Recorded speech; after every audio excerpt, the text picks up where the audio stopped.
Hey everybody, it's Craig Syracuse of Walk in Faith. I am speaking with Mark Rose, who just finished this amazing documentary called Alaska Long Hunters, which I had the opportunity to see last night, which, like I said to you off camera, if I didn't watch it, I would not believe the story. So can you just fill us in a little bit on this documentary? Well, hey, hi, Craig. Thanks for having me on. So, background is I grew up in Alaska, uh, went to high school in Juneau, actually, and grew up in a very untamed and you might say wild environment. Uh, I remember my mom when she went up there checking out the place before we moved, came back with stories about people that she'd seen mauled by bears, Wow. and heard stories of people that drowned in the inland seas. And, I was just like, okay, I'm going to eat this up. And I lived every kid's life dream, if you're into outdoors, that you can imagine. Uh, and my friends were helpful to bring me up to speed. And, some of the dangers were, of course, the weather, getting hypothermia. Then there were the brown bears. And third was probably drowning in those wild inland seas that turn into a seething cauldron all winter. And so that's the life I lived on the weekends, and then ventured out. I had a dory boat that we ran those inland seas with. I remember I'd go out, I'd have 6 tanks of fuel, and I'd run out on 3 and run back on 3. Wow. And so we saw a lot of country, and dealt with the brown bears, which was very tenuous at times, as we relayed in the film. Yeah. It's unbelievable. I mean, when you and I were just speaking off camera, and the things that I lived in Brooklyn, I just moved to New Jersey, and the things that we worry about here, I worry about bugs, springtails, and deers, like the basics. And then in Brooklyn, it was congestion. I never had an issue where I had to worry about a brown bear. How did you acclimate to that? I mean, is that something that you were able to? Was it generational? Like, how were you able to handle the fear of drowning, of brown bears, of I mean, some of these I, stories, one of the ladies in your film she was born under a bush, which I couldn't, yeah, Hilda. I didn't believe it. Hilda's the real deal. And yeah, so I came from a second generation loggers home in Oregon. And to do that, my dad was also in the National Guard during the Korean War venue, and they called him Daniel Boone on the shooting range. We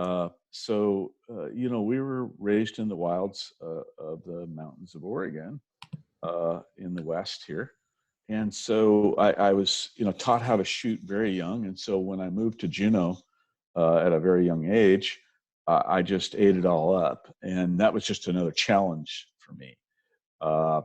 As a kid, I loved that environment. And there were guys that I met that you meet in the film, also, that experienced and did the same. So that was cool. Now, I know you live in Oregon. Is the living conditions still the same, or has it changed dramatically from when you were a kid? In Alaska, there's still, in the 40s, they said there was 1 million people living in the bush in Alaska. And now the total population is around 800,000, I think. And half of those people all live in one area, and that's the Anchorage Dome area. So, it's still just as wild. I think there's almost the same number of miles of road in Alaska that there was when I was there in the 70s as a kid, 60s and 70s. So, they use a lot of air borne transportation, and the wild country is still there. The wild environment, the natural environment is still there. That's why you still have the massive caribou herds. You still have the bears. Can be a real problem when they're not contained and hunted. Especially the spring bear huts are very, very important, because if those bears don't, the bears aren't controlled. The moose population and the caribou populations suffer horribly Wow. because of predation on the young. So there's a balance with the wolf populations, the bear populations, and then the meat growing populations, which is your caribou and your moose. Wow. So This is it's this still this there. Yeah. This is such a foreign conversation. Like if I look outside, you'll see buildings everywhere, and it's so interesting. So now, like I said, I really enjoyed the film because it was sort of like I Thank was you. introduced into something that I was not familiar with. I've only seen it in National Geographic. So what inspired you to tell the story? Because I think you were 19 and I want you to explain the whole story, but you were 19 when this happened, and obviously you waited such a long time. So what inspired you to make the film now? Well, I had always had the experiences on my mind. You don't forget that stuff. Uh, I got into aviation, started flying when I was 16, had a license when I was 16. We talked about the boats. And interacting with Alaska through aviation and maritime wise, everybody watches Deadliest Catch, those guys. Uh, and if you notice in the film, I used to wear the same kind of boots. It's kind of like your second pair of shoes is a pair of B.F. Goodrich 16-inch rubber boots. And I flew in those, or hip boots, and hunted in them and fished in them, trapped in them. They're just a lifestyle that is, and the type of people you live with and work with and fly with and hunt with and are around are quite ruggedized, like the Hildas of the world. And they're very real people, honest, straightforward, and then I worked in helicopter aviation for over a decade, which is another whole story, which we hope in a sequel will bring in some of the helicopter stories. But yeah, so what happened to me is I was not a person of faith at all. I was never really taken to church. I never had a Bible in my home. I was totally secularized with the 70s environment of, free thought, free sex, free, no unfettered type of lifestyles where, all the rules were being thrown out. And so then I got myself in trouble one night flying out of gas at night in a snowstorm in the mountains. All those are combinations that will kill you. And I knew it. And I'd come to the end of myself. And I felt sorry for the passenger I had aboard. I felt very responsible for my passenger. So that weighing on me, I thought, this is really unfair to him, and this is really stupid of me. I'm going to die here. There's no question about it. So I did the last thing that wasn't on the checklist, right? Mm-hmm. I said my first prayer, Craig. Wow. My first prayer. It was like a foxhole prayer, right? And the different thing that happened when I prayed is that I got an answer back. All right. My prayer was this. It was, if there's a God, I need your help now. I had broken through all my atheism and my evolutionary worldviews, and obviously none of that was going to save me here tonight. So I actually said my first prayer. And the different thing that happened is that in my mind, a light came on, like a light bulb. In fact, I remember looking at the ceiling of the aircraft saying, is this like shining through my head too? And like a glowing face. And a voice came back, and in a male, almost sarcastic voice said, son, you said the right thing. Mm. And I went, wow, that was nice. I remember kind of looking around, and the engine had started to fail. It had started to pack up from lack of fuel. I was still in the snowstorm and the blizzard at night, still in the mountains, trying to head my way out of there. I had a low side generator failure, which means I was having to nurse my battery. I turn it on, get my navigation, and check my heading, and then turn it off to save the battery because I knew I was going to need that thing. And I was at least 45 minutes of flying past my fuel range. And I knew that ship pretty well. I had several hundred hours in it. And I thought, wow, I am so past of fuel range that, I got way more flying to do than I got gas. And I was waiting for the engine to pack up, and it started to get, run rough. And I knew, well, this is it. The engine's going to quit. I'm going to have to glide into the abyss here at night, full of mountains, and I'm going to smear across the hillside just like I'd seen a lot of other guys do. Wow. And I really didn't want to be that statistic. I didn't want to be that part of the newsreel. They used to run those stories on the radio. Everybody listened to AM radio up there, right? So they would run those stories for a week after there were a crash, or then they would find the guys and try to solve what happened. So I knew the gig, what was going to go down here. And I was also working for a helicopter operator in the Arctic. And so I've been through that a number of times. I've done a lot of search and rescues. I've seen what happens, and I was going to just be another statistic. But this voice had come on. And so I thought, well, I have a little hope here. Now, I was going, no, that was nice. So how about some fuel? And about then the engine kind of smoothed up. I thought, what was that? Wow, this is great. And we broke out of the blizzard. And so we broke out, and there were the lights at night of the town of Kotzebue, where the airstrip was that I was heading toward, the only civilization that had a lighted strip. Especially, we had a storm come in between where we were hunting and town. And I'd been told by the guys in town that night, as it was getting dark, I checked. The last radio call I made was asking for weather, not knowing I was going to get trapped in the sky. And they said, oh yeah, Mark, come on in. The weather's going to be fine tonight. Well, in those days, you didn't have satellite imaging for telling you where the weather systems were. It was all ground communications and relay. And so they didn't know there was a storm between me and them. It's typical October, September storms that come through. And as it changes from fall to, winter.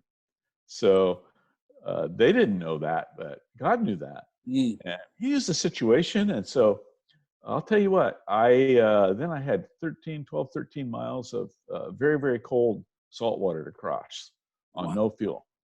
And any of the pilots out there will know, or even anybody that's known they're running low on fuel, it's a very perplexing thought, and it's weighing on your mind, especially dying in cold water. That did not appeal to me at all. I'd seen people drown. I had been around a lot of boating accidents where people in my class and even in high school or the commercial fishermen I knew had drowned. And that didn't seem like a fun way to go, especially at night. Splash down, no way to rescue us or find us, and to drown. So that was, I had a lot of thinking to do across that water. And there were the lights of Kotzebue come on, and I was going, holy cow, got one perplexing thing to do yet, and that's get across this bay. And here I am, and there was never a happier kid when I entered approach there with the runway lights on and sat down in Kotzebue, Alaska. Wow. I mean, the story is amazing. And what's interesting, and people have to see the film, is that this wasn't the first, let's call it, miracle. This is the second. And then there was another one, which I don't want to give away. I want people to see the film.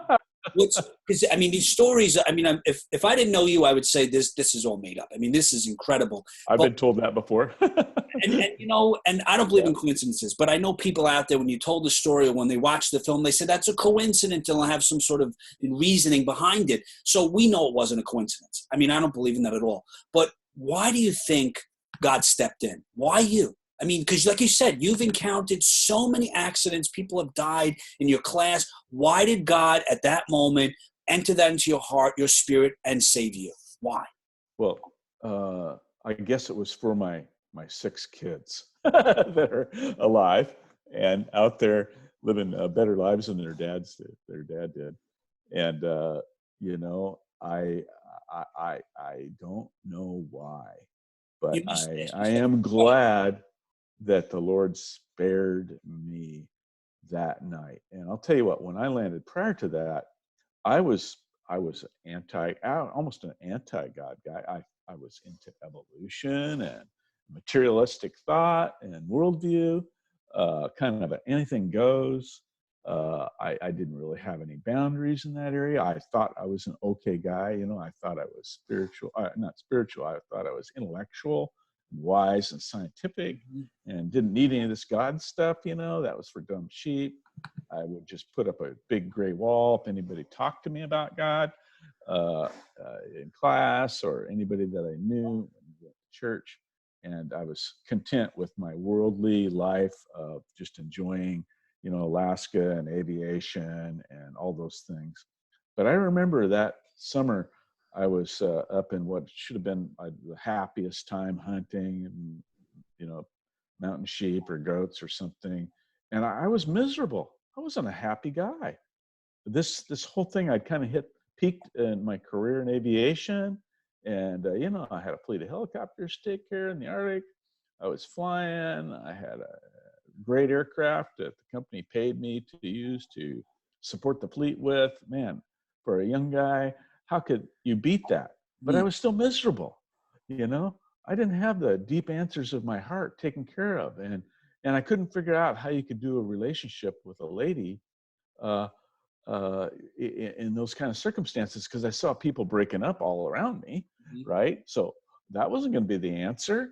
Give your heart to somebody and then get heartbroken. I'd been out with those guys that had that happen to them, and they were devastated. I didn't want to go there either, and I couldn't figure this whole life things out.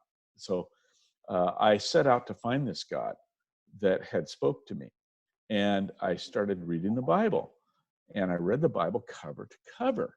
And I thought, this God guy, he's an okay guy. He's just, he's truthful. He's never expecting anything more of his people than they are capable of doing, but they still spit on him and turn their back on him. And I didn't understand that. I thought, that's stupid.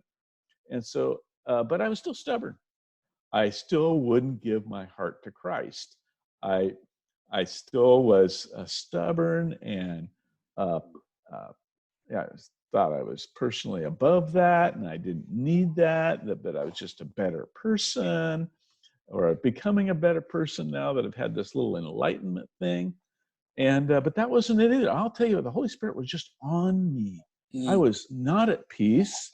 I was kind of miserable, and I didn't figure out why, but I certainly didn't need this Jesus thing to finish it, in my mind. So that was where the next step came, the third miracle that they talk about in the movie. Unbelievable. So now, how old were you when you came to Christ? And what happens when a lot of people come to Christ? First, they think life's easy. It's not a lifestyle. You can, like you said, you had this awakening, but you have to work on this relationship. You read the Bible. Was there ever times during this relationship where the enemy came and said, this isn't true, Scripture isn't true, sort of to discourage you from building a relationship with Christ?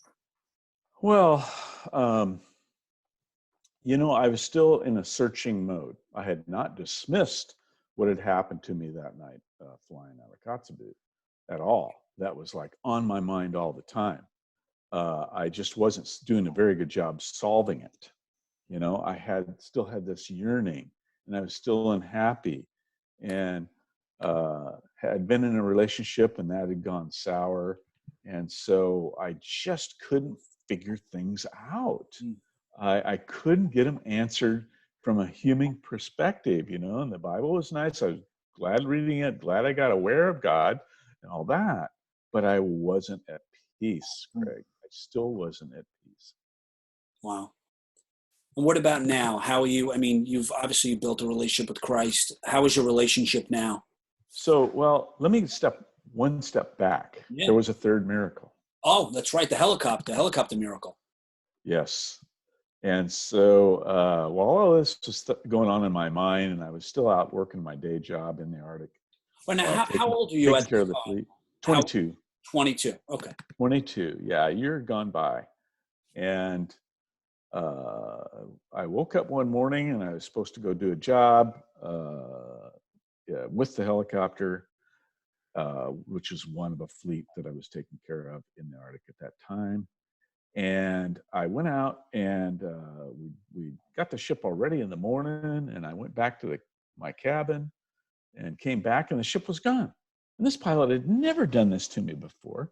I had a job to do. He had a job to do, but this wasn't the deal. Well, somebody came on the radio and said, oh, yeah, he made one trip back up to the mountain to pick up an empty fuel bin, and he'll be right back. Oh, okay, well, I guess that makes sense. And so then time goes by, and somebody drove over and says, guess what? Your machine crashed on the mountain, but the pilot's alive. He's okay. So we took another machine, landed, and there the ship was, but there was a 55-gallon drum that was on the ground. When he turned over, that was in my seat, crushed that part of the helicopter, right? So if I'd have gone down and rode that day, I would have been dead. There was no question I would have lived through it. The pilot was fine. He was inverted, and he skinned his shin when he let himself out of the seatbelt upside down. And but my side of the aircraft was destroyed. And I took a look at that and thought about the other episodes I'd had in my life of narrow escapes, which we talked about, the first one that's in the film. And I thought, okay, I got spared again. And had just not been getting it. And so that night, once we got all settled, got him back off the hill and into town, and it was my time. I was going to be extracted out of camp because of this. I was sitting in a Twin Otter, which was our commuter aircraft from the bush camps. And I was sitting in the back there thinking about all this. And I decided at that point to do the Jesus thing, to bow my head and accept the reality of Christ and my need for a savior. And I did that very, very cognitively. I did it with intent, and I felt my life move from death to life in my spirit. The first conversation I had with God was in my head. It was definitely a head conversation, but this one was from my heart. It was different. And I felt a light come on. And that was different. And I felt myself, like I said, transferring from death to life when I accepted Christ as my need to save me from my sin. And then I started praying more. I had more to do. I went to town, got things organized. They gave me the job of collecting the ship off the mountain, putting it on a flatbed and driving it back all the way through the ferry system and everything to get it back to Juneau. And it was like the burden of sin, because all my life was kind of based on my ego, my flying ego, my things of the world satisfying me. And it was like, okay. And I just started praying, had more little miracles happen each time I said a prayer. And later I met a lady and we married, and it all came together. It's amazing. But here's one thing that I was different than a lot of maybe your audience are. So working in helicopter aviation, every helicopter came with like 3 or 4 manuals, right? They're a complex piece of equipment. You got to be maintained certain ways. And so the manual is from the manufacturer, right? So the manufacturer knows everything about that aircraft, right? Mm-hmm. And they want to teach you all that you need to maintain that aircraft correctly to keep it safe. And I thought, so the analogy of Scripture and the Bible is the same. Yes. We have the Bible to guide us and teach us and encourage us along the way with all these examples, negative and positive. So, boy, as far as the Bible thing and my Christian walk, oh, yes, hand in glove, 100,000%. I'm as biblical as you could ever meet. There's a guy, you should look him up. His name is Dr. Myles Munroe, and he uses that example and analogy of when you buy a product, when how the manufacturer, like you said, has the sort of the guide. Your story is so intriguing, and the one thing. Thanks. My pleasure. We always want to talk about building a relationship with Christ, and like you said, you build that relationship and continue to build that relationship. You have this sense of peace. I always think about not conform to this world, rather be transformed. But Romans 12. I love it. It's one of my favorites. And you know, a lot, especially the youth, they don't understand what it's like to build a relationship with Christ. You know, there's all these worldly possessions and Yeah. materialism and the noise of what society says. But when you step out in faith and you devote your life to Christ, it is Yes. like, it's like a veil is just removed from your eyes. You have an awakening and your life Yes. is completely different. So let's say there's one thing that people walk away with from this interview, from the film. First of all, where do they watch the film? And yes, they're true stories. They are miracles. I mean, I believe it. So where do they watch the film, and what's the one thing you want them to walk away with after the film or after this interview? So go to AlaskaLongHunters.com.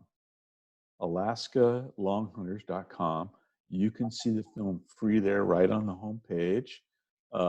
There's an interview there of me and other information about how to come to Christ and find your way and find hope and find peace. But I guess the big takeaway was say that first prayer. Mm. From your own standpoint, in your own words. See, God understands your mind, and He understands your thought patterns and your thinking, and He knows all the languages. He's way ahead of you in all those areas. But just say the first prayer. And believe me, when you say that first one, you'll soon be saying a second one Mm-hmm. and a third one. But just start with the first one, which is acknowledging that there God is, just by praying. And then watch God have a field day on you with whatever petition you have, whatever problem, because He wants to prove to you that He exists and He cares. And He may be invisible to you, but He wants to make Himself real to you in every single way and meet all those needs. And then get into reading the Bible when you have free time. Try to set aside free time to read the Bible through. Work it out. Work out your own salvation with fear and trembling, it says. So that's all God asks you to do. And then start figuring out that God is a merciful God. He doesn't judge you. He's not keeping count of your failures. He wants to help you up. He's an uplifting God. He's not a judging God. And even if you are a believer and you feel judged, lose that thought, delete that, and just keep on deleting those negative thoughts, because we have an enemy. There's actually a spiritual enemy that just as powerful, kind of just as powerful as God is, trying to pull you away from God. Mm-hmm. And we have God on the other side pulling you to Him. And there's a war going on. But for us that are believers like you and I, Craig, we understand there's a war going on for our souls. Look at what's happening in society about truth and fiction right now. Mm-hmm. We need truth. And Jesus is the way, the truth, and the life. I love it.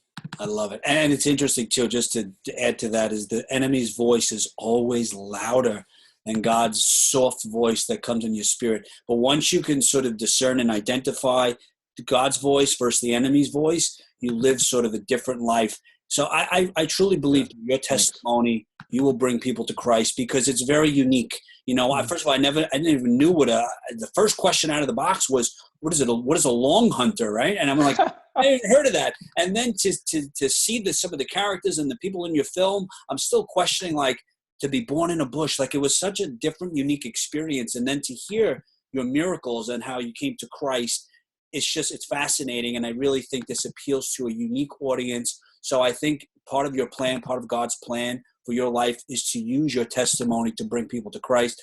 Mark, it's been a pleasure. I look forward to a second film if you do have the ability to do it. But I really we're working on it, because my close friend Mick, that's in the film, yes, 10 years later to the day, he crashed again. Except it was a really serious wreck. He wasn't flying, and he was trapped. When when you wake up after the crash and your ears are full of dirt and you've got dirt in your mouth and you're covered in fuel, it's a bad wreck. wow. And then he got stuck again, and history almost repeated itself. So I thought, Mick, you're on for the next one. You got the story. So he's writing the story, and he's a great Alaskan, works for Fish and Game up there. helps keep the fish populations going in the Yukon River system. He's the man. I think you should do a second film. Like these stories are just, they keep piling up. So listen, guys, watch the film, whether it's this weekend, reach out to Mark. Mark, it's been a pleasure speaking with you. All right. Guys, I hope you Thanks, enjoyed Craig. today's episode. Always remember, you have the ability to inspire and evangelize through your words and actions. God bless.